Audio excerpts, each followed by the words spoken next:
നിങ്ങളോടൊക്കെ ഇങ്ങനെ പറയില്ലേ, ഏത് നേരം നോക്കിയാലും ഫോണ്, ഏത് നേരം നോക്കിയാലും TV, എപ്പോ നോക്കിയാലും ഫ്രണ്ട്സ് മാത്രമേ ഉള്ളൂ, എപ്പോ നോക്കിയാലും അടിച്ചു പൊളിക്കൽ മാത്രമേ ഉള്ളൂ, പഠിക്കണം എന്നൊരു ചിന്ത ഇല്ല, ലൈഫിൽ എന്തെങ്കിലും ആവണമെന്ന് ഒരു ആഗ്രഹം ഇല്ല. ഈ പറഞ്ഞ് പിന്നാലെ നടക്കുന്ന പാരന്റ്സിനെ ലൈഫിൽ നമ്മൾ തിരിച്ചറിയുന്ന ഒരു മൊമെന്റ് വരും.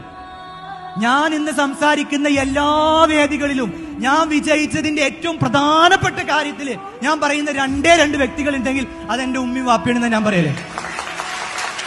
കാരണം അത്രയും പറഞ്ഞിട്ടുണ്ട് അവര്, ഉറങ്ങാൻ സമ്മതിച്ചിട്ടില്ല.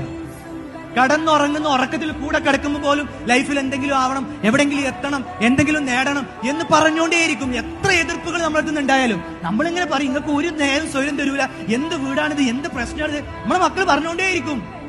നിങ്ങൾ മനസ്സിലാക്കുക, എന്തായാലും മക്കൾ ഈ പ്രായത്തിൽ ഇതിങ്ങനെ പറയുമ്പോ നമ്മളോട് എതിർപ്പ് പറഞ്ഞുകൊണ്ടേയിരിക്കും. ഞാനും പറഞ്ഞിട്ടുണ്ട്, വയറ് നിറച്ച്.